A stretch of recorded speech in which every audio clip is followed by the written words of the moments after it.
Olá, tudo bem? Seja muito bem-vindo ao nosso canal. Meu nome é Cris Silva, sou treinadora da Alta Performance Ciclismo, também é atleta de ciclismo de estrada e me arrisco de vez em quando no mountain bike, né? E hoje a gente está trazendo aqui para vocês de volta o nosso quadro Último Quilômetro, né? Que é o quê? Análise das competições ou das principais competições que a gente tem no mundo, no caso do ciclismo de estrada. Vamos falar sobre o Tour de France 2021.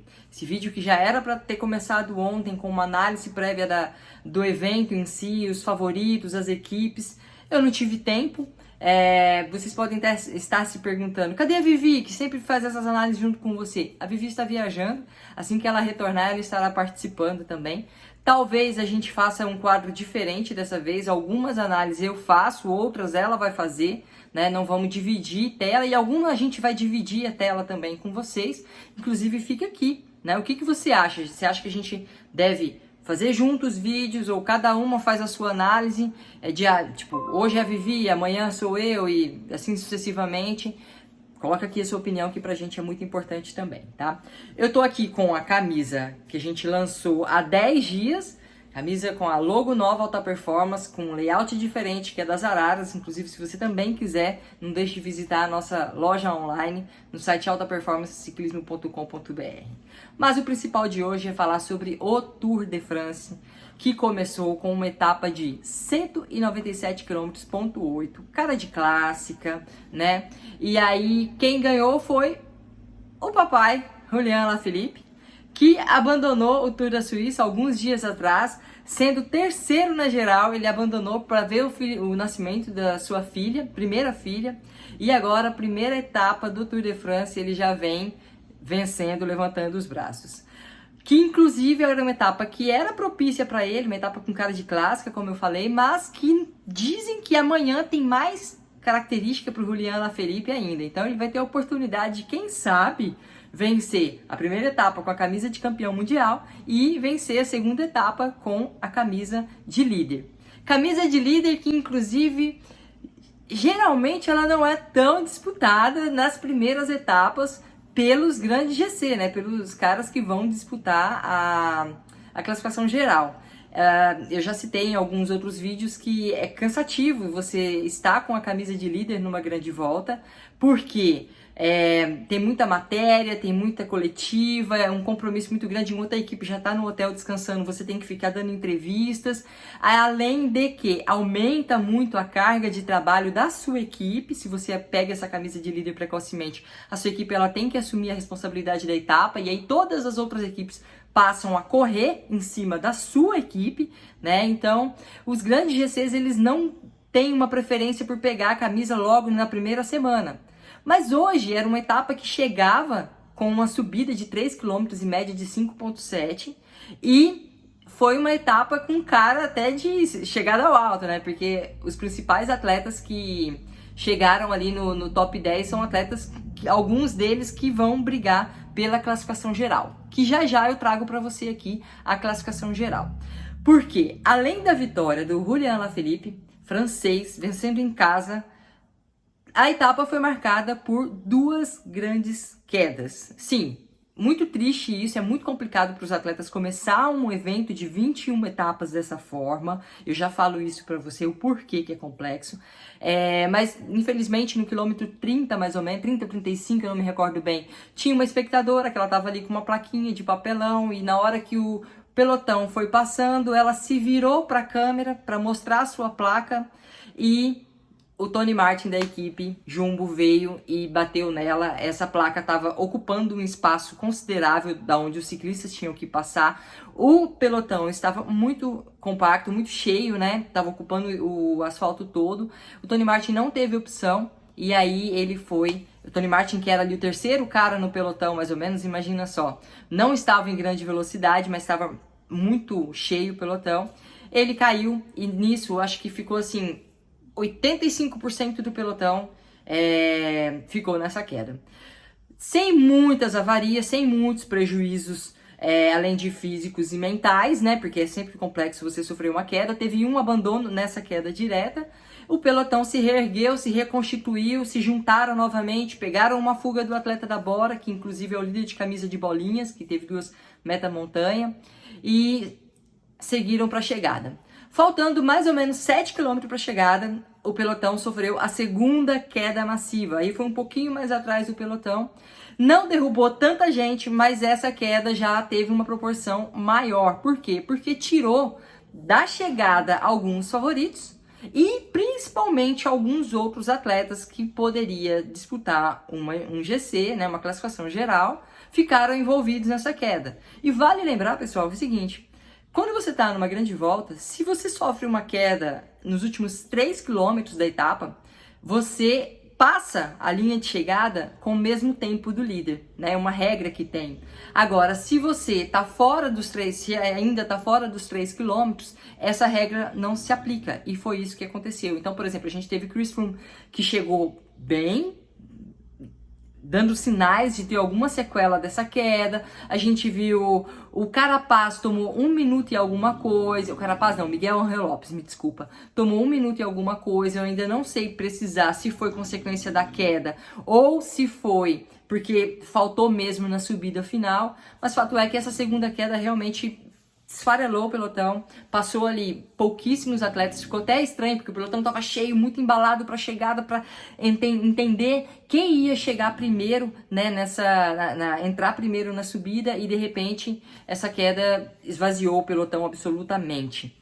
E abrindo uma aspa sobre essa questão da queda, dessas quedas massivas, né, eu, Cris, já passei por isso. Tô colocando aqui algumas imagens para vocês de uma queda que o pelotão praticamente inteiro caiu. Acho que passaram 5 meninas só, que foi numa Copa América, disputada em 2011, no Autódromo de Interlagos, em São Paulo. Obviamente que a gente não tinha o mesmo número de atletas, né, que tinha no pelotão de hoje, mas diante de suas proporções em números, ficou ali envolvido na queda. Praticamente 80% das meninas, praticamente quem se livrou daquela queda, conseguiu chegar ao pódio, né? Era uma prova extremamente importante. Em 2011, a Copa América ela era transmitida pela TV Globo, então as equipes era um dos grandes focos do ano, porque em 2011 a gente não tinha as redes sociais como a gente tem hoje. Então aparecer na Rede Globo era praticamente a sobrevivência das equipes de ciclismo, né? Que ganhar aquela Copa América, passava no Esporte Espetacular, a prova de ciclismo em 2011,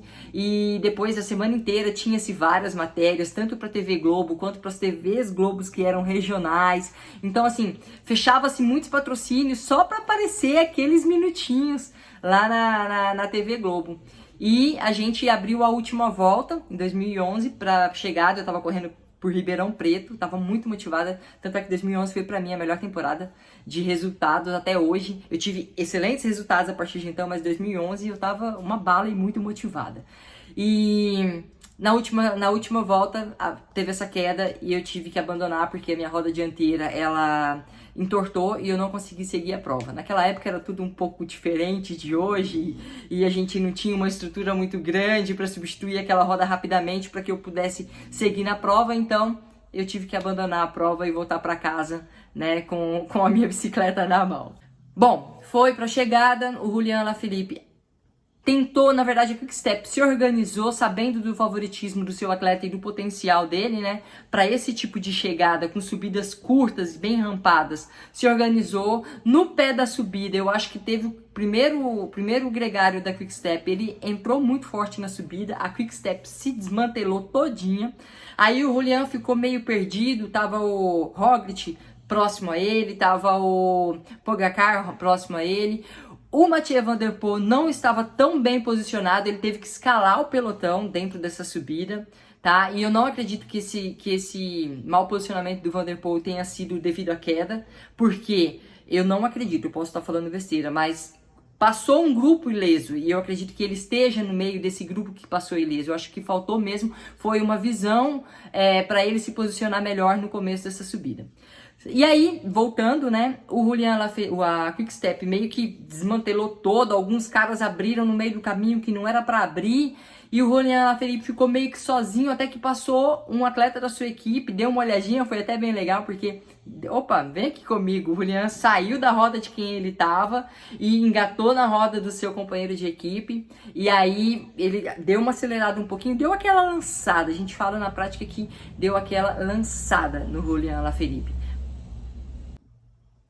O Julian Alaphilippe ganhou um pouco de velocidade, aí ele lançou o seu ataque. O pelotão tava, né, esperando aquilo, era óbvio pelo que o Alaphilippe ia lançar aquele ataque. Demorou pouquíssimos segundos, mas começaram a se movimentar e tal. Aí saiu um atleta, eu não me recordo o nome dele e a equipe, mas as imagens mostram, né? Esse atleta tentou saltar no Alaphilippe, não conseguiu, ficou no meio do caminho, até que o pelotão começou a se organizar de forma mais incisiva, só que é uma politicagem que existe também no pelotão, a gente não tem como fugir disso daí. Ali eles não usam a força extrema para definir o seu resultado. Então, tipo, mas isso também não tira o brilho, né, da vitória do Alaphilippe. Eu sou muito fã do Alaphilippe, eu gosto do estilo de corrida dele, ele é agressivo. Se ele tem, ele é agressivo. Se ele não tem, ele é agressivo. Ele mostra a cara de sofrimento, ele mostra emoção quando ele cruza a linha de chegada, sabe? Pra mim, gente, eu gosto muito do ciclismo colombiano, eu gosto muito do ciclismo do Van der Poel e do Van Aert, eu gosto dessa rixa entre eles dois, gosto de acompanhar, mas o Julian Alaphilippe, pra mim, ele é o showman do pelotão. Galera brasileira, até pelo o Samuca, que também gosta muito do trabalho do Van der Poel, acompanha as matérias, e a galera acaba comprando essa energia com o Samuca. Eu sei que vocês gostam muito do Van der Poel, mas eu particularmente gosto muito do Alaphilippe, principalmente porque ele é um cara que demonstra muita emoção. Quando ele tá empenado, ele faz cara de empenado. Quando ele tá forte, ele faz cara de forte. E quando ele tá sofrendo, ele faz cara de sofrimento. E também é o cara que mais vibra com suas vitórias dentro do pelotão. Eu acho que a gente tava sentindo muita falta dessa energia que ele trouxe pra gente, que ele traz pra gente, na verdade, né? Então, voltando ao contexto do pelotão, eu acho que rolou uma politicagem ali, né? O Pogacar uma hora não queria puxar, ficou olhando para trás pro Roglic puxar, o Roglic também não quis, e até que o pelotão deu aquela encorpada, se juntou mais um pouco e não deu tempo. O Julian Alaphilippe brilhantemente ganhou a corrida e levantou os braços. Agora, eu vou trazer para vocês então os 10 primeiros colocados, tá? Os 10 primeiros colocados da etapa, que consequentemente é os primeiros colocados da classificação geral nesse momento. Alaphilippe, né, 4 horas e 39.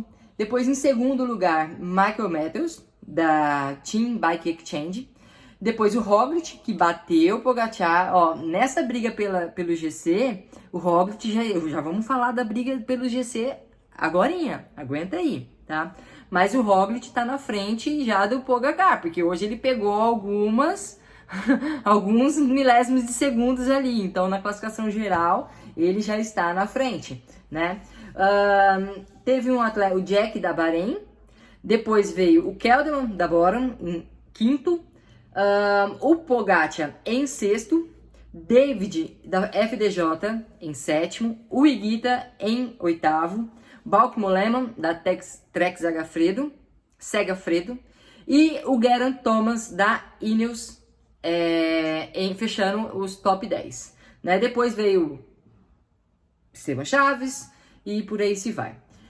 Vamos falar um pouco então sobre essa briga pela classificação geral. O que eu acho, o que eu vejo? Primeiro ponto, eu não vou argumentar muito essas questões, é que eu acho extremamente difícil a briga pelo título sair das mãos de Pogacar ou Primož Roglic. Óbvio, a gente está falando de uma prova de 21 dias, que acontece muita coisa. Esses atletas têm que se livrar de queda, esses atletas têm que ter todos os detalhes muito bem resolvidos, até porque classicamente a gente sabe que sempre se tem um dia ruim em uma grande volta. O Primož Roglic sabe muito bem disso, né? Tanto que ele perdeu o ano passado num dia ruim que ele teve e num dia excepcional que o seu adversário teve, que foi o Pogacar. Então, se tudo correr dentro do programado para cada um deles, eu acho extremamente difícil essa briga sair desse dueto. Até porque o Tour de France, mesmo com todas as suas montanhas, ele tende a ser definido principalmente pelos resultados de contrarrelógio. Não necessariamente por quem colocar mais tempo no contrarrelógio, e sim por quem tomar menos tempo, né, um do outro ali. Comendo por fora, a gente tem algumas situações muito interessantes que eu quero pontuar com você, que é o seguinte.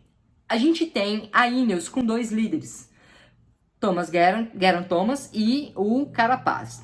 2 que já na verdade não é mais 2, é só um. O que eu ia ressaltar para vocês caso o Carapaz não tivesse tomado o tempo que ele tomou hoje? Que eu acho complicado uma equipe largar com 2 líderes. A gente já viu a Movistar fazer isso de forma muito trapalhosa com o Nairo Quintana e o Landa.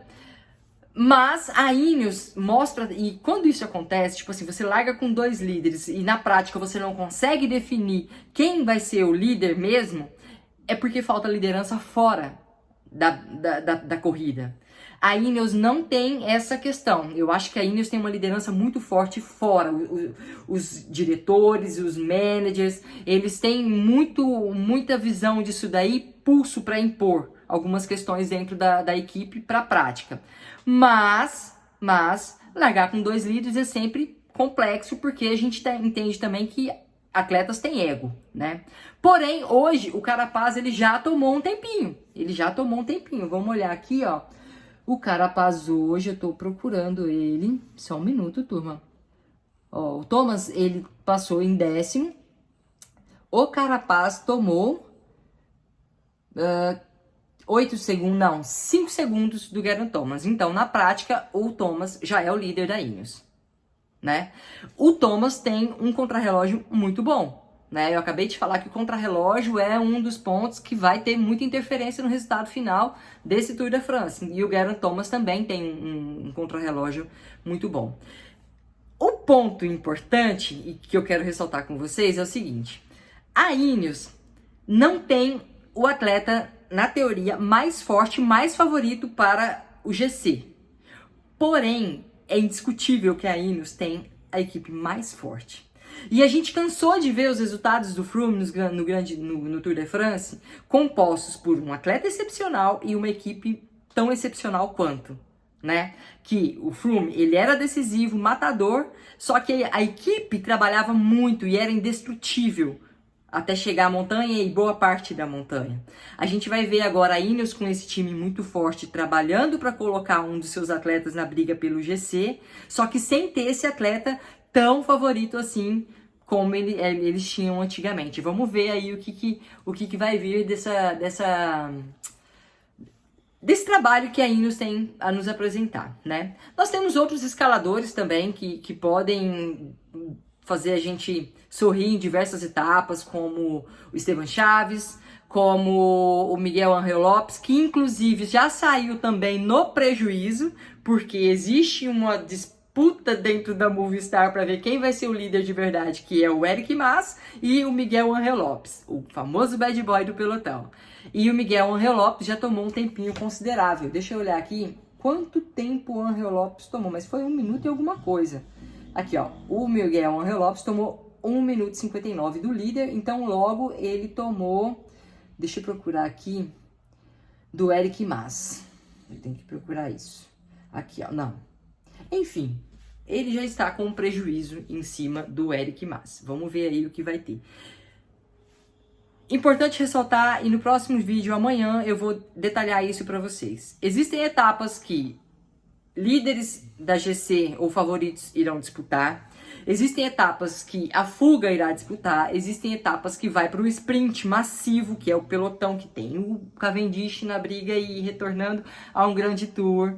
E existem etapas que são para os ciclistas all-rounder, que é o Julian Alaphilippe, o Van der Poel, o Van Aert, por aí se vai. Amanhã eu vou entrar mais nos detalhes sobre essas características de brigas por etapa, para que vocês possam entender um pouco mais sobre a logística da disputa de um grande tour, tá bom? E existem também etapas que serão os desconhecidos que irão ganhar e, consequentemente, garantir patrocínio para as próximas temporadas. Beleza, turma? Eu quero o seu feedback, eu quero saber o que você achou desse resumo da primeira etapa, do que você achou também sobre as minhas opiniões, se você concorda, se você discorda. Deixa aqui no comentário o que você acha, quem você acha os favoritos.